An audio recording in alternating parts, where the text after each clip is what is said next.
পৃথিবীর সবচেয়ে ছোট ফল যা একটি ছোট ধানের সমান, ফলের নাম কি? উলফিয়া।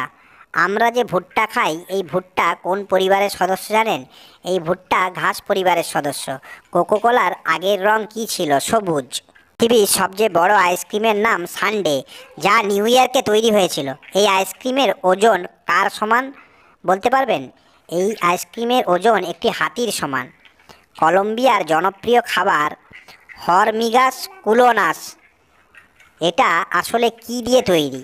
কলম্বিয়ার জনপ্রিয় খাবার হরমিগাস কুলোনাস খাবারটি আসলে পিঁপড়ে দিয়ে তৈরি।